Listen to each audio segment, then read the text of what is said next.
Assalamualaikum warahmatullahi wabarakatuh. Kami mahasiswi dari Institut Agama Islam Negeri Kendari, Fakultas Tarbiyah dan Ilmu Keguruan, Prodi Pendidikan Islam Anak Usia Dini, semester 1.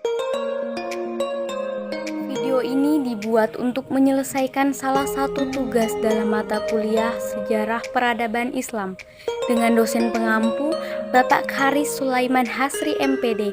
Kami terdiri dari 3 anggota kelompok yang masing-masing bekerja sama memenuhi tugas dengan judul materi Khulafa Al-Rasyidun. Sebelum kami membahas lebih lanjut, izinkan kami untuk perkenalkan diri dahulu.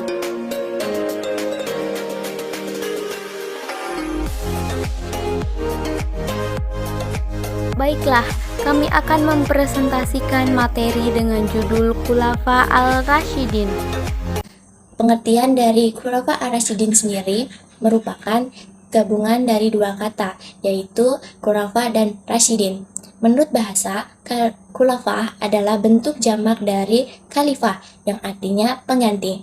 Sedangkan Ar-Rasyidin bentuk dari kata Ar-Rasyid yang artinya orang yang mendapat petunjuk. Maka Khulafa Ar-Rasyidin memiliki pengertian para pengganti atau penerus kepemimpinan Islam setelah wafat Rasulullah Shallallahu Alaihi Wasallam.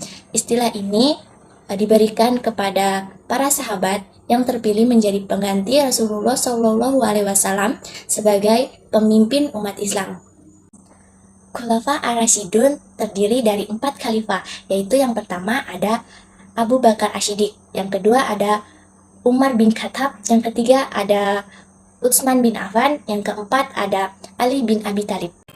Selanjutnya saya akan menjelaskan Khalifah Abu Bakar As-Siddiq. Pertama itu biografi Abu Bakar As-Siddiq. Nama asli Abu Bakar As-Siddiq adalah Abdullah bin Abi Quhafa At-Tamimi, yang dimana di masa jahiliyah bernama Abdul Ka'bah.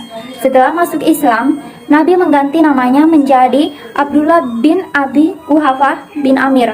Namun orang-orang memanggilnya Abu Bakar. Nama ini diberikan karena ia adalah orang yang paling dini memeluk Islam. Dalam bahasa Arab, Bakar artinya dini atau pagi. Selain itu, Abu Bakar sering dipanggil Atik atau tampan karena ketampanan wajahnya.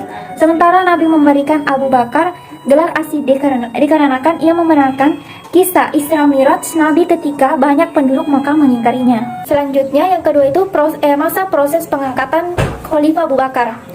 Pada masa ini terjadi masa peralihan kekuasaan yang dimana setelah Rasulullah Shallallahu Alaihi Wasallam wafat, kaum muslimin dihadapkan pada sesuatu problema yang berat. Karena Nabi sebelum meninggal ia tidak meninggalkan pesan dan siapa yang akan menggantikannya sebagai pemimpin umat. Kemudian kepemimpinan digantikan oleh Abu Bakar dengan cara musyawarah yang dilakukan kaum Ansar dan kaum Muhajirin di Saqifah Bani Sa'idah. Dan yang ketiga itu masa kepemimpinan Abu Bakar As-Siddiq. Pada masa kepemimpinan Khalifah Abu Bakar, banyak yang mengaku sebagai nabi pengganti Rasulullah Shallallahu Alaihi Wasallam. Dan pada saat juga itu banyak ada yang menolak membayar zakat. Abu Bakar memutuskan untuk memerangi mereka yang tidak membayar zakat. Pusat kekuasaan Abu Bakar itu bersifat sentral. Segala keputusan di tangan Khalifah Abu Bakar. Pada masa Khalifah Umar bin Khattab, beliau memproklamirkan Amirul Mukminin. Beliau memprioritaskan perluasan Islam. Perluasan Islam mencapai sepertiga dunia. Islam bisa tersebar sampai ke daratan Eropa. Adapun kemajuan yang dicapai pada masa Khalifah Abu Bakar yaitu yang pertama, memerangi para orang murtad, nabi palsu dan kelompok yang enggan membayar zakat. Yang kedua itu pembukuan Al-Quran. Selanjutnya yang ketiga itu adalah perluasan wilayah. Selanjutnya saya akan menjelaskan Khalifah Umar bin Khattab. Yang pertama itu biografi Umar bin Khattab. Umar bin Khattab bernama asli Umar bin Khattab Ibnu Nufail, yang merupakan keturunan Abdul Uzza Al-Quraisy dari suku Adi, yaitu salah satu suku yang terpandang mulia. Ia dilahirkan di Mekah 4 tahun sebelum kelahiran Nabi Shallallahu Alaihi Wasallam. Umar masuk Islam pada tahun ke-5 setelah kenabian dan menjadi salah satu sahabat terdekat Nabi Shallallahu Alaihi Wasallam.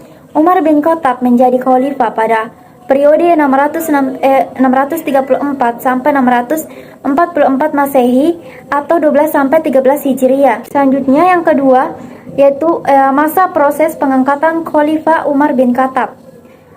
Sebelum Abu Bakar wafat, beliau memanggil Utsman bin Affan untuk menulis wasiat yang berisi tentang penunjukan Utsman bin Khattab sebagai penggantinya. Tujuannya agar ketika sepeninggalan beliau tidak ada kemungkinan perselisihan di kalangan umat Islam untuk masalah khalifah.